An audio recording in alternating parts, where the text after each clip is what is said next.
কেউ 2 মাস তো কেউ বিগত 5 মাস ধরে ভিটে মাটি হারা হয়ে এক কথায় খোলা আকাশের নিচে দিন যাপন করছেন পরিবারের সদস্যদের নিয়ে।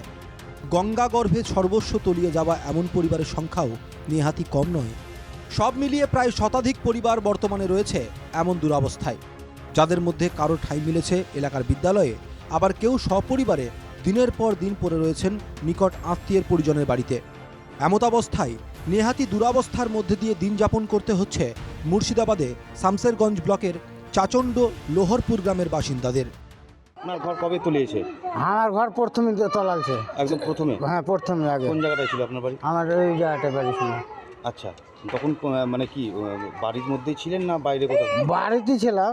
বাড়িতে ছিলেন? বাড়িতে ছিলাম, যখন দেখছি তলে আলো তখন বাইরে চলে এলাম।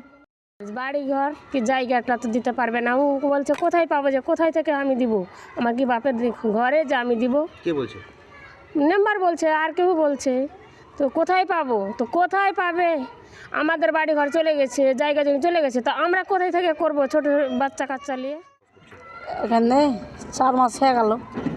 4 মাস হয়ে গেল? হ্যাঁ। মানে আপনাদের ঘর বাড়ি নাই, আমাদের ঘর বাড়ি কিছু নাই, তলিয়ে গেছে গঙ্গাতে।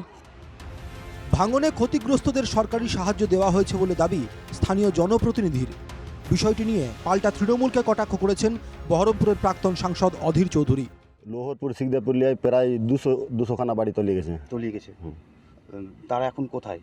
স্কুলে আছে, আত্মীয় স্বজনের বাড়িতে আছে, বিভিন্ন জায়গায় আছে। তাদের আপনাদের তরফ থেকে তো তারাও নিজেরাও বলছে যে তাদেরকে আপনারা খাবার দাবারের ব্যবস্থা করেছেন প্রায় অনেকদিন ধরে। চাল দিয়েছি, তিরপাল দিয়েছি, তারপরে 6খান করে টিন দিয়েছি, প্রতি ফ্যামিলিকে টিন দিয়েছি।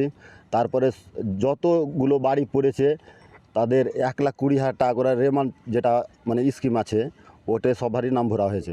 গৃহহারা, জমি হারা, ভাঙন বিধ্বস্ত সর্বশান্ত মানুষ, যাদেরকে দেখভাল করা, রক্ষণাবেক্ষণ করবার নৈতিক দায়িত্ব রাজ্য সরকারের। সেখানে পঞ্চায়েত আছে, পঞ্চায়েত সমিতি আছে, জেলা পরিষদ আছে, এমএলএ আছে, এমপি আছে, সব তৃণমূল দলের। ভোটের সময় ভাঙন হারা মানুষের জন্য কুমিরের অস্ত্র ঝরাতে হয়। আর এখন যেহেতু ভোট নেই, তাই সেই সমস্ত গৃহহারা, সম্পত্তি হারা, স্বজন হারা, ভূমি হারা ব্যক্তিদের দেখার কেউ নেই।